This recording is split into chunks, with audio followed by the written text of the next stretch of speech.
हरियाणा की सोनीपत विधानसभा सीट सुर्खियों में। यहां से कांग्रेस उम्मीदवार सुरेंद्र पवार चुनाव मैदान में है। मनी लॉन्ड्रिंग मामले में 2 महीने जेल में रहने के बाद बुधवार को वे बाहर आए। सुरेंद्र पवार के जेल में रहने के दौरान उनकी पुत्र वधू समीक्षा पवार चुनाव प्रचार की जिम्मेदारी संभाल रही थी। इधर भाजपा ने कांग्रेस छोड़कर आए मेयर निखिल मदान को टिकट दिया है। निखिल मदान के पिता और चाचा के खिलाफ भी ईडी ने केस दर्ज किया है। इसके अलावा आम आदमी पार्टी ने देवेंद्र गौतम, इनेलो बसपा ने सरधर्म उर्फ बिट्टू मास्टर और जेजेपी एएसपी ने एडवोकेट राजेश को मैदान में उतारा है। यहाँ सबसे ज्यादा पंजाबी समाज के वोट हैं, इसलिए भाजपा ने पंजाबी समाज से आने वाले निखिल मदान पर दांव लगाया। कांग्रेस के सुरेंद्र पवार की पुत्र वधू की पारिवारिक पृष्ठभूमि भी पंजाबी समाज से है, इसलिए वे भी चुनाव में सुरेंद्र पवार की मदद कर रही हैं। दोनों ही पार्टियों का फोकस पंजाबी समाज पर है, क्योंकि यहाँ ज्यादातर पंजाबी समाज के ही विधायक चुने जाते हैं। लोगों का मानना है कि इस बार भाजपा पूरी ताकत लगा रही है, लेकिन सुरेंद्र पवार के जेल से बाहर आने के बाद समीकरण बदल गए, जिसके चलते कांग्रेस और भाजपा के बीच कड़ी टक्कर होगी। भाजपा ने यहाँ कभी कोई विकास नहीं किया, इसका असर निखिल मदान के चुनाव पर पड़ेगा।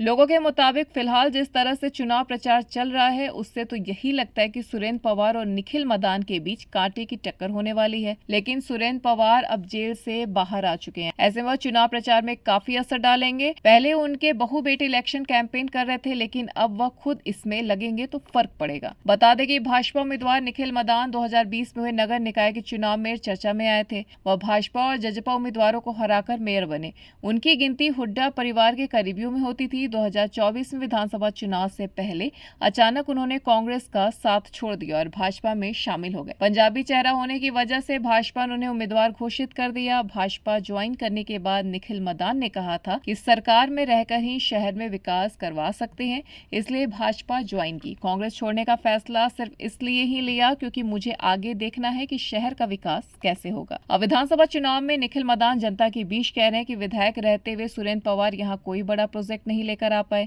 शहर में विधायक बजट से कोई काम नहीं हुए।